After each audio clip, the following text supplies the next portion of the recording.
Halo, perkenalkan nama saya Tika Prastiawati, psikiater dari Rumah Sakit Akademik UGM. Jumpa lagi dalam program Lentera, obrolan seputar kesehatan dokter Rumah Sakit Akademik UGM.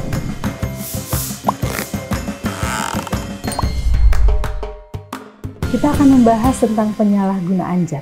Ya. Apa sih yang dimaksud dengan penyalahgunaan zat? Nah, baiklah.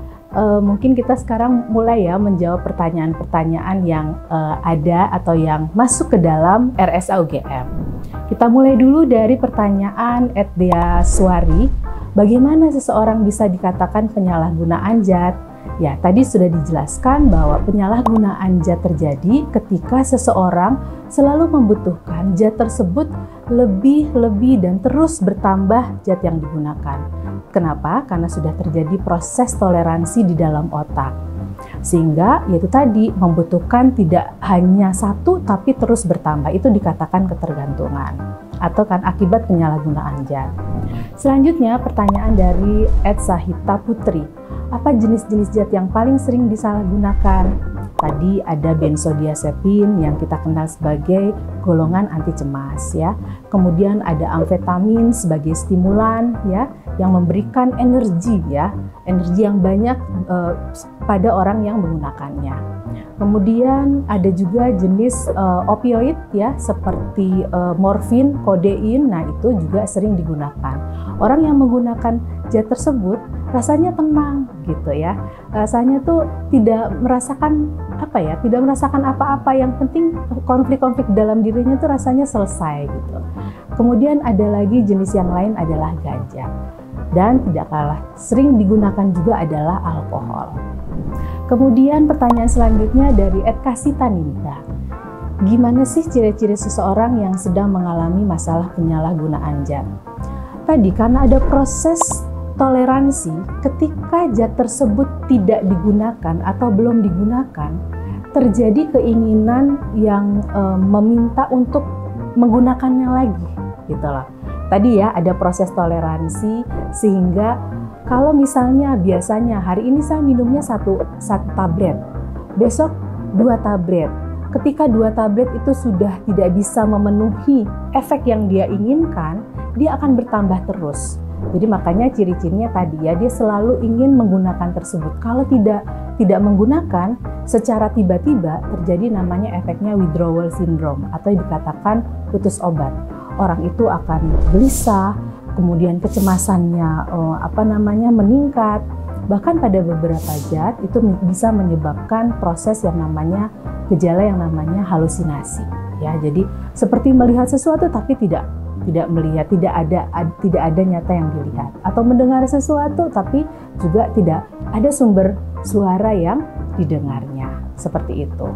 Kemudian pertanyaan dari Etrahaya Yuanita, bagaimana kita dapat mencegah penyalahgunaan zat di kalangan remaja dan masyarakat pada umumnya? Pencegahannya pertama, mungkin edukasi. Edukasi di kalangan sekolah perlu terus digiatkan dari berbagai aspek kesehatan, kemudian hukum ya, itu perlu diedukasi. Kemudian bagaimana menciptakan lingkungan yang kondusif sehingga remaja-remaja nyaman mengekspresikan apa yang diinginkan, tidak ada hambatan dalam berkomunikasi dan juga tidak ada hambatan dalam mengekspresikan emosinya. Selanjutnya dari pertanyaan Ed Wildansyah, apa jenis bantuan dan sumber daya yang tersedia bagi mereka yang ingin mengatasi masalah penyalahgunaan zat? Karena efek penyalahgunaan zat itu di otak, jelas akan mengganggu fungsi dari otak tersebut. Banyak zat kimia di dalam otak yang membuat akhirnya tidak seimbang atau menjadi gangguan. Oleh karena itu, bantuan yang tersedia tentunya dari aspek biologis kita memperbaiki fungsi dari otak tersebut. Dengan apa? Dengan medikamentosa. Dengan memberikan obat-obat untuk mengatasi penyalahgunaan tersebut.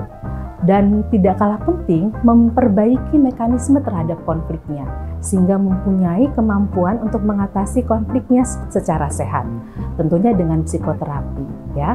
Dan tidak kalah penting ketika dia sudah menjadi pengguna penyalahgunaan zat begitu ya, ada proses rehabilitasi. Tujuannya tidak sampai terjadi kekambuhan atau relapse, akhirnya menggunakan zat tersebut kembali. Nah, apa yang diperlukan lagi? Ada 3 unsur dari pengguna atau penyalahgunaan zat tersebut. Pertama adalah kepercayaan diri bahwa dia mampu untuk bisa terbebas dari penyalahgunaan zat.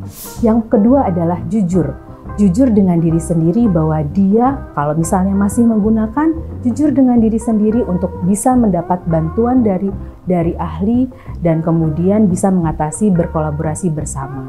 Dan yang ketiga adalah persaudaraan, mencari lingkungan komunitas atau support system yang mendukung bahwa dia tidak tidak kembali lagi terpengaruh terhadap kelompok-kelompok yang menggunakan zat-zat tersebut.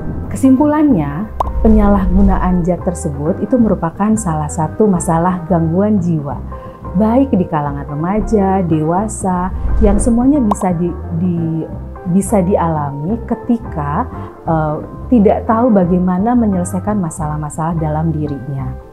Apa yang harus kita lakukan? Perlu pengobatan yang tentunya yang benar dan jelas ya.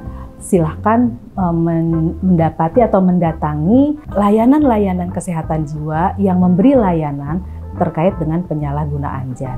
Bisa di rumah sakit RSA salah satunya. Sobat RSA semuanya, terima kasih telah menonton sampai akhir video kali ini. Jangan lupa subscribe di channel YouTube Rumah Sakit Akademik UGM.